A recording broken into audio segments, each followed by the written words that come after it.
Well, again, I love comics. I love stats. You guys combine both comics and stats in a really awesome way.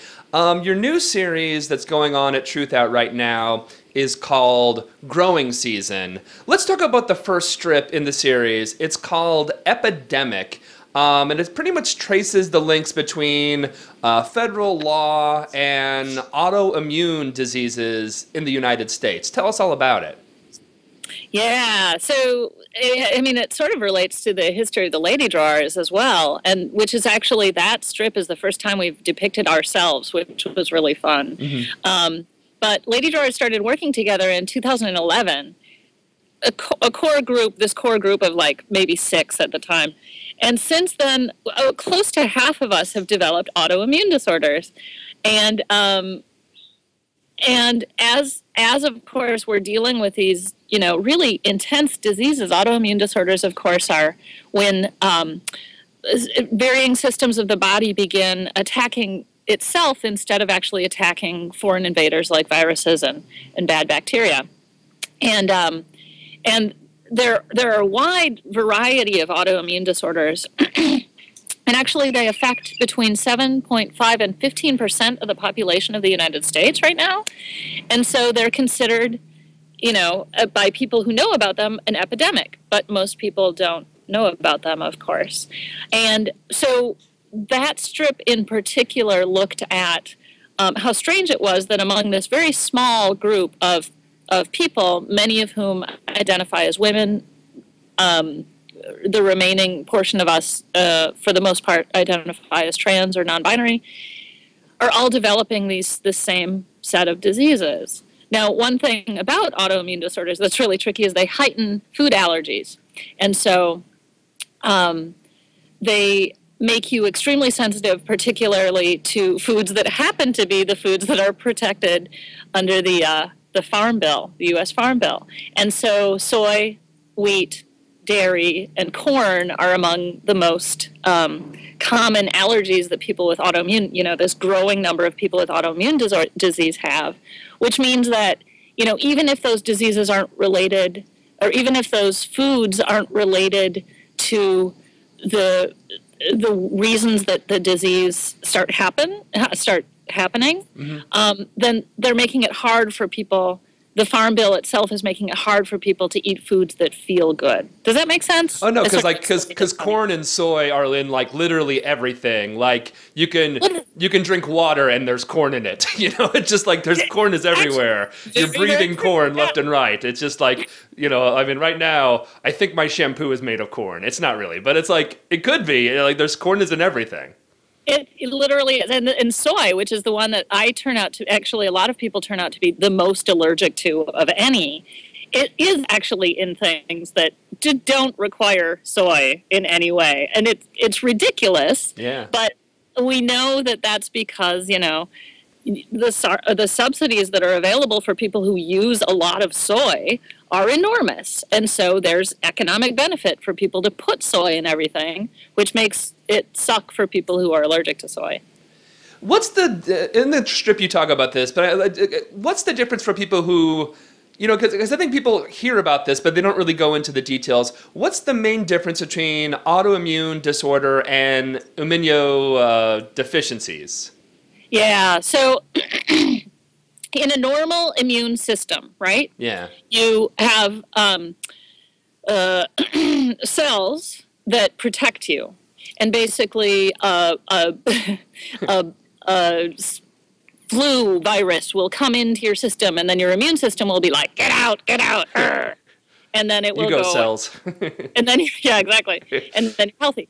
And in an autoimmune system, which auto refers to sort of like self-immune. It's a little bit of a weird name, mm-hmm. But it basically means that the immune system never turns off.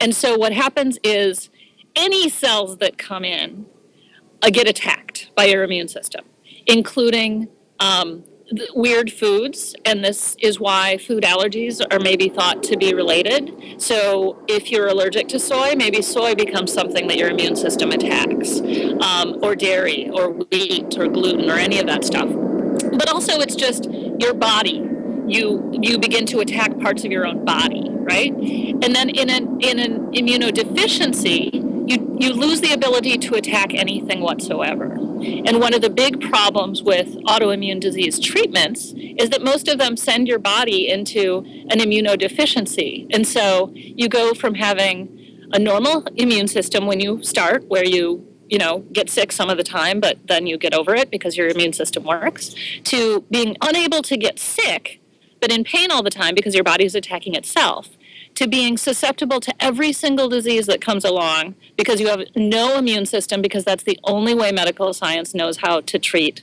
autoimmune disorders. And so it's sort of like piling problems on top of each other until, you just get so frustrated you can't take it anymore. Well, earlier you said that it's around 75% of the people who get them are women. Do we have any idea why that is? Like, is there any scientific, theoretical explanation of why this is going on? So it's about 90%. Oh, wow. And one of the things that is so crazy is that there's just very, very little research done or even reliable information available about why these happen or what they mean, or even like people even can't really sort out how to define an autoimmune disorder. So there are a lot of diseases that are kind of maybe autoimmune disorder, but nobody's really quite decided yet. So it's very confusing, but of course there's no research going into them because most of the people that are suffering from them are women, right? And they just don't have the money to make the demands. So, a lot of those answers, there are theories about them. A lot of the theories are about, like, women are the primary caregivers, and they're definitely, like, tend to, like, be more susceptible to any diseases that would come into the home, or would be more likely to sort of eat the food that's not of the highest quality, and therefore in a like standard nuclear family system, be most likely to be susceptible to anything bad that would come out of that. But we really just aren't sure yet. Why? I mean, I guess the answer is just sexism, I suppose, and the patriarchy. But I'm like, well, why does this seem like something that modern medicine doesn't seem to care a whole lot about? Is it really just as simple as? But I mean, also you think that like maybe they're able to make money off of it, so maybe capitalism would overtake sexism and the patriarchy if there was some money to be made in trying to treat this. Yeah, I mean, this is the unfortunate thing about having an autoimmune disorder, and I now have at least 5 of them, possibly 6, which is very exciting, is that you really see how deeply embedded misogyny actually is. Like, it actually just is. Like, these patients aren't going to be able to demand that we do the research.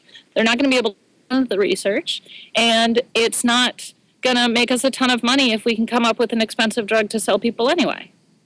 I mean, there's no other reason. They're totally fascinating diseases. Yeah. It can't be that they're boring. Yeah, they're exciting. Like if you were to see a disease at a party, you'd want to talk to one of these diseases because they're really interesting, kind of intriguing, a little mysterious. Exactly. And some of them sort of change form, and they're very predictable. It's like the disease with the lampshade on its head in the corner. Wow. What was in the comic for Truth Out, you actually, it's drawn when all of the Ladydrawers, where a majority of the Ladydrawers are like, yeah, we have this. What was that like being in that room when you all sort of realized that? What was that experience? Because it just would have seemed really just kind of wild, but also at the same time kind of affirming. What was it actually like? Well, I mean, one of the things about these diseases is that they're not often talked about as autoimmune, right? They're talked about as gluten intolerance, right, or irritable bowel syndrome, or psoriatic arthritis, or lupus, or something like this. And so you don't quite get until you dig in and do a little bit more research that these are actually all similar or related systems, and they operate on similar parts of the body. Like even medically, there aren't very many autoimmune centers in the country. I think there's only 2 or 3 really. And so when you develop a certain kind of autoimmune disease, you can go to a certain specialist who relates to that disease as a function of that part of the body, right? Which is why when you develop rheumatoid arthritis or psoriatic arthritis, you go to a rheumatologist. But that doesn't really that sort of addresses the symptoms, but doesn't really address the function of the disease itself. And so there aren't very many situations in which you get to be like, okay, here's a way to think about autoimmune disease as a whole. And so actually that conversation with the Ladydrawers never really came up until I started working on the strip, more or less. Mm-hmm. And I was like, hey, these things relate to like why it's so difficult for any of us to find food. And by the way, why do we all have these crazy food issues? Oh, wait, why do we all have these related diseases? That's crazy, right? Yeah. And then you can kind of see the slightly larger picture.